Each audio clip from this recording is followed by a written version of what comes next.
இது அடிப்படை அறிவு வேணும் உங்களுக்கு. அவர் ஆதவ அர்ஜுனுக்கும் ஆரிக்க ராஜுக்கும் இல்லை, புதுசாக வந்த ஐஆர்எஸ் அதிகாரி அவருக்கும் இல்லை.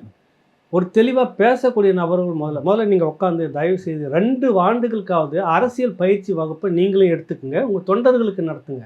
அரசியல் மயப்படுத்தாத தொண்டர்களை வச்சுக்கிட்டு அது பார்த்துட்டாங்க, நிரூபிச்சிட்டாங்கல்ல. சேரை தூக்கி போகிறது எங்கேயா நடத்துவாங்க. தன்னுடைய கட்சி ஒரு அதிகாரத்துக்கு வரணும்னு திட்டமிட்டு இருக்கிறார் தலைவர். நம்ம எப்படி ஒரு ஒழுக்கமானவர்களாக இருக்கணும் அப்படின்ற ஒரு அடிப்படை இதுவும் இல்லை.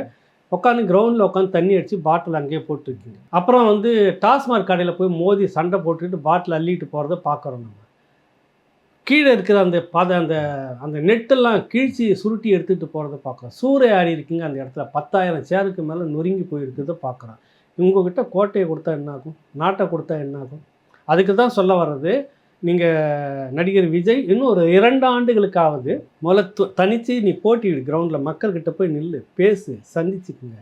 எந்த விதமான களத்துக்கு நீங்கள் வரல. அந்த மாணவர் ஒருத்தர் இறந்ததுக்கு போனீங்க, முந்தின காலகட்டத்தில் அனிதாவுக்கு போனீங்க, அதுக்கு பிறகு பரந்தூருக்கு போயிட்டு ஷோ காமிச்சிட்டு வந்தீங்க. அடிப்படை பிரச்சனைகளுக்காக நீங்கள் மக்களோடு நின்றிருக்கீங்களா? எம்ஜிஆர் 49ல் கட்சி தொடங்கினதுலேருந்து 67 அவரை 71ல் கட்சி விட்டு தூக்குற அந்த காலகட்டம் வரைக்கும் 71 72 அந்த காலகட்டம் வரைக்கும் பார்த்தீங்கன்னாக்கா திமுகவுடைய முகமே எம்ஜிஆர் தான். அதான் பேரறிஞர் அண்ணாவே சொல்கிறாரு, கட்சி நிதியெல்லாம் நீங்கள் கொடுக்க வேணாம், நீங்கள் முகத்தை காட்டினா போதும் மக்கள் ஓட்டு போடுவாங்க. நடந்துச்சா? இருக்குது இல்லை, பதிவு இருக்குது இல்லை. அந்த அளவுக்கு உழைச்சி அத்தனை ஆண்டு காலம் உழைச்ச அந்த மனிதரோட நீங்கள் ஒப்பிட்டு படத்தை கூட இணைச்சிக்கிட்டால் ஓட்டு உங்களுக்கு வந்துடுமா? இல்லை நீங்கள் எம்ஜிஆர் மாதிரி ஆகிடுவீங்களா?